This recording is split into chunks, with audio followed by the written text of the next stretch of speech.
Kung hindi nakasubscribe sa channel ko, sa YouTube channel ko, please subscribe Kate PH channel. So, we are here again in Medina, Misamis Oriental. So, as usual, our topic for today, it's all about the most handsome guy from Purok 4 sa Kunat, Aloran, Misamis Occidental.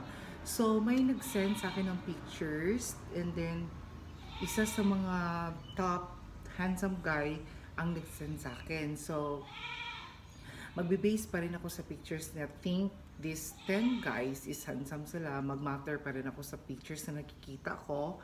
And then, this is my own perspective and own idea na actually all of them is mga gwapo talaga sila. So, magkatalo lang sila sa pictures na sinisend nila sa akin. So, I have my top 10. Mga gwapo talaga sila. So, here they are. Our most handsome guy from Purok 4, Barangay Kunat, Aloran. This is my top 8 most handsome guy from Purok 4, Kunat. Actually, 10 to sila, pero kaso lang yung dalawang pictures is hindi sila valid. So, handsome naman siya guys, kaso lang malayo. And this is my top 7. Top 7 ko siya because I don't know, hindi ko ma-explain kung bakit top 7 ko siya guys. Pero lalaking lalaki yung itsura niya, no? Parang si Basti Duterte.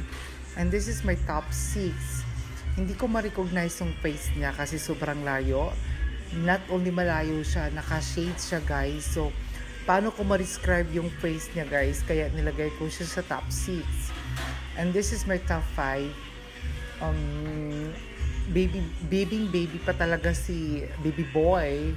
Kaya nilagay ko sa top 5 kasi fresh.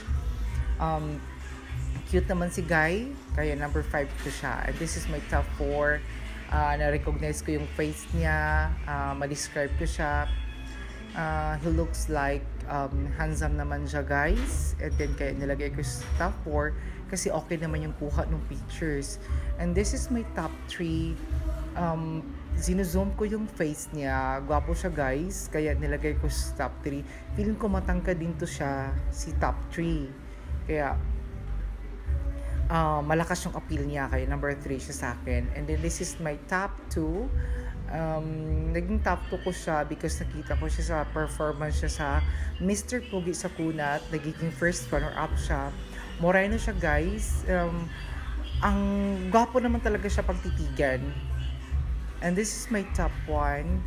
Siya yung nagiging top 1 ko sa Purok 4 Kunat because of his personality, ang lakas ng appeal, and then ang tangkad niya, basketball player din siya. Ang ganda ng katawan, kahit slim siya, magandang katawan.